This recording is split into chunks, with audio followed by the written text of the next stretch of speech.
ନା ଏଇ ଗେଲୁ ତମେ ଯିବଟି ଡଙ୍ଗା ଭସେଇବା ପାଇଁ ମାମା ଏ ପିଲା ରୁ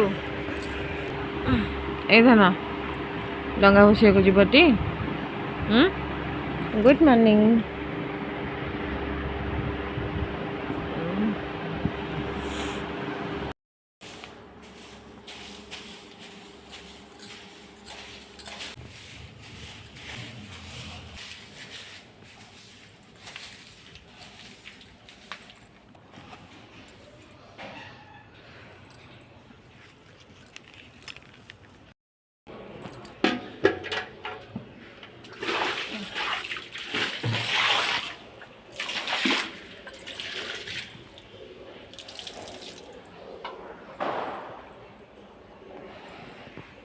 ସବୁ କାମ ସାରିକି ଆମେ ଏବେ ରେଡ଼ି ହେଇଗଲୁ ଡଙ୍ଗା ଭସାଇବା ପାଇଁ।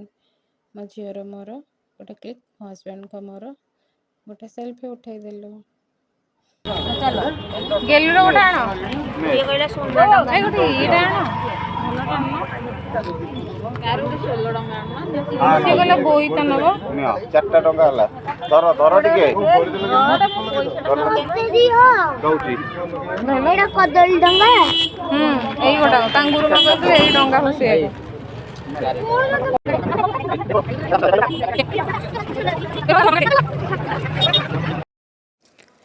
ବାପରେ ବାପ କେତେ ଗହଳି ଅଛନ୍ତି। ଆମେ ଏଠି ଚପଲ ରଖିଦେଲୁ ଡଙ୍ଗା ଭସେଇବାକୁ ଯିବା ପାଇଁ। ମୋ ଝିଅ ସେଠି ଚପଲ ରଖୁଛି। ବହୁତ ସାରା ଗହଳି, ଡଙ୍ଗା ଦିଟା ଧରିଥିଲି ଆଉ ଡଙ୍ଗା ସବୁ ଦିଦି ଧରିଛନ୍ତି। ଆମେ ଆଗକୁ ଆଗକୁ ଏବେ ଚାଲିଲୁ। ବହୁତ ଗହଳି ଅଛନ୍ତି, ବହୁତ ସାରା ଲୋକ ଥିଲେ। ଚାଲିଲୁ ଆମେ ଡଙ୍ଗା ନେଇକି ଡଙ୍ଗା ଭସେଇବା ପାଇଁ। ଚାଲିଲୁ ଦେଖ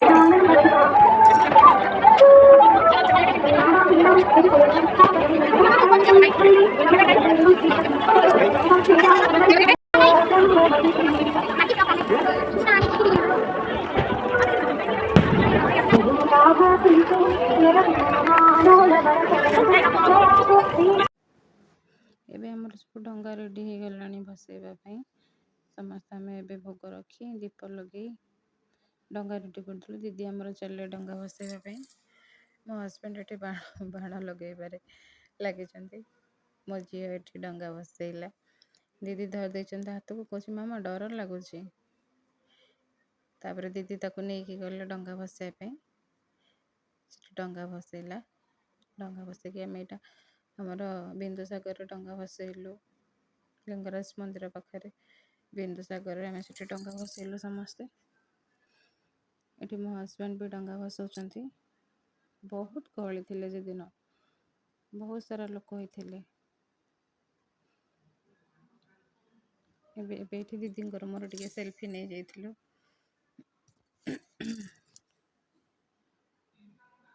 ଦେଖନ୍ତୁ ବିନ୍ଦୁସାଗରର ଭିଉଟା। ସକାଳ ତ ଟାଇମ୍ ସେତେବେଳକୁ 5:47 ଦେଇଥିଲା। ଏଥିରେ ବି ଲୋକ 3ଟାରେ ଗଲେଣି ସବୁ ଡଙ୍ଗା ଭସେଇବା ପାଇଁ। ବହୁତ ସାରା ଗହଳି ଥିଲେ। ସକାଳର ଭିଉଟା କେତେ ସୁନ୍ଦର ଲାଗୁଛି। ବହୁତ ଲୋକ ଥିଲେ, ଗହଳି ହେଇଥିଲା ବହୁତ। ସକାଳର ଦୃଶ୍ୟଟି କେତେ ସୁନ୍ଦର ଲାଗୁଛି। ବହୁତ ସୁନ୍ଦର ଲାଗୁଛି ସକାଳୁ ସକାଳୁ। ବହୁତ ସାରା ଲୋକ ବି ଅଛନ୍ତି ଡଙ୍ଗା ଭସେଇବାରେ। କେତେ ଗହଳି ଦେଖିପାରୁଥିବେ।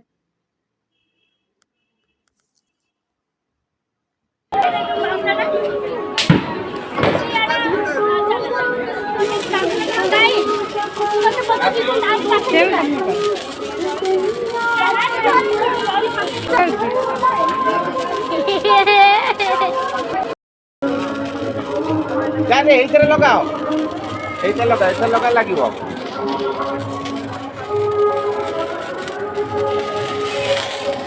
ତଳକୁ ଟିକେ ରଖ।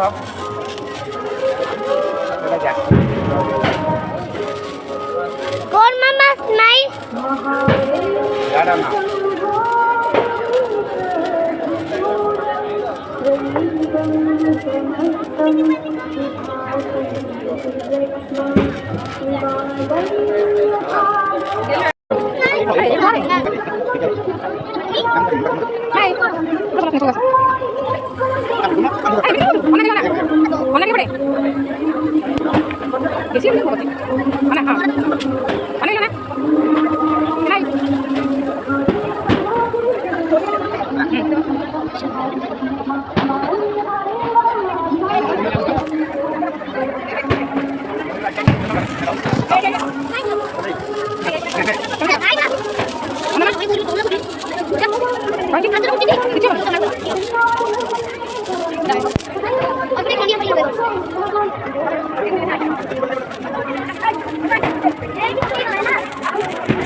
Sekarang क्या नहीं